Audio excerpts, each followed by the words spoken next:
మొత్తం యావత్ రాష్ట్రం అంతా కూడా ఇబ్బంది అవుతున్న విషయం ఫీజు రీఎంబర్స్మెంట్ విషయంలో. నిన్న భువనగిరిలో అంబేద్కర్ చౌరస్తాలో మేము కూడా కాలేజ్ పిల్లలందరితో కలిసి అక్కడ ప్లకార్డులు పట్టుకొని ప్రదర్శన చేయడం జరిగింది. ఖచ్చితంగా ఫీజు రీఎంబర్స్మెంట్ అనేది కాంగ్రెస్ ప్రభుత్వం వెంటనే విడుదల చేయాలి. మీరు పేద విద్యార్థులకు చేస్తున్నటువంటి ద్రోహం ఇది. మీరు ఎప్పుడైతే ఫీ రీఎంబర్స్మెంట్ రిలీజ్ చేయడం ఆపేసిండ్రో అప్పటి నుంచి పేద తల్లిదండ్రులకు టెన్షన్ ఎక్కువైపోయింది.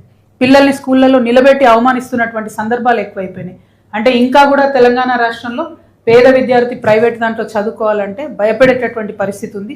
ఖచ్చితంగా ఫీ రీఎంబర్స్మెంట్ తొందరగా చేయాలని చెప్పి గవర్నమెంట్ని డిమాండ్ చేస్తూ ఉన్నాం. మీ అందరి దృష్టిలో ఉండే ఉంటుంది. మళ్ళొక్కసారి మీ దృష్టికి నేను తీసుకొస్తున్నా. ఏమైనా ప్రాబ్లమా? ఏమైంది? ఓకే.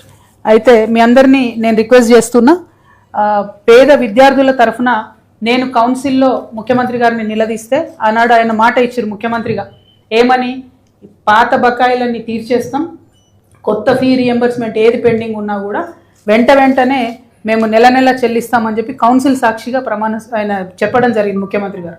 కానీ యాజ్ యూజువల్ అన్ని మాటలు ఇచ్చి మర్చిపోయినట్టు ఇది కూడా ఆయన మర్చిపోయి పేద విద్యార్థులకైతే అన్యాయం చేస్తూ ఉన్నారు.